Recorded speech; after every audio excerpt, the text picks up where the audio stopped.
এমবিবি বিমানবন্দরে আবারও ধরা পড়ল বেআইনি অনুপ্রবেশকারী বাংলাদেশিরা। আগরতলা বিমানবন্দরে 2 শিশুসহ 8 অনুপ্রবেশকারীকে গ্রেফতার করে এয়ারপোর্ট থানার পুলিশ।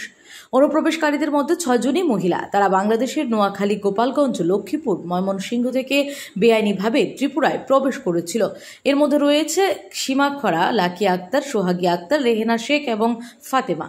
এয়ারপোর্ট থানার ওসি অভিজিৎ মণ্ডল জানিয়েছেন, নরসিংগড়ের নারায়ণপুর সীমান্ত দিয়ে তারা ত্রিপুরায় প্রবেশ করে দালাল বিমলের সহযোগিতায় তারা সবাই বিমানবন্দরে পর্যন্ত পৌঁছে যায়।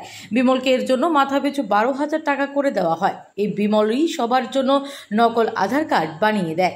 এর জন্য অবশ্য বাড়তি 1,000 টাকা করে নেয়। নারায়ণপুর সীমান্তে প্রবেশ করেই পাশাপাশি এলাকায় থাকা এমবিবি বিমানবন্দরে পৌঁছে যায়।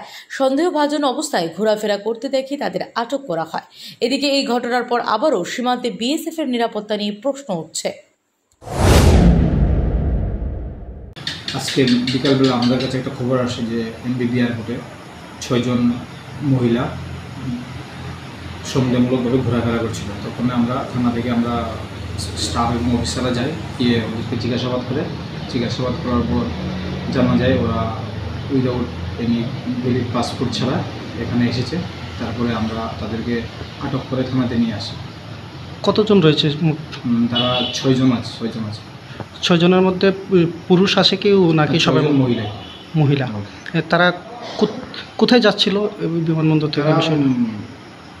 এমবিবি এয়ারপোর্ট দিয়ে আউট অফ স্টেটে যাওয়ার উদ্দেশ্যে তারা এখানে এসেছে। তাদের থেকে কি কোনো প্রকার অবৈধ নথি উদ্ধার হয়েছে? ইনভেস্টিগেশন চলছে, আমরা আটক করেছি, কালকে কোর্টে পাঠানো হবে। ইনভেস্টিগেশন চলছে। ধন্যবাদ sir. Bureau report, S Bharat live 24 hours.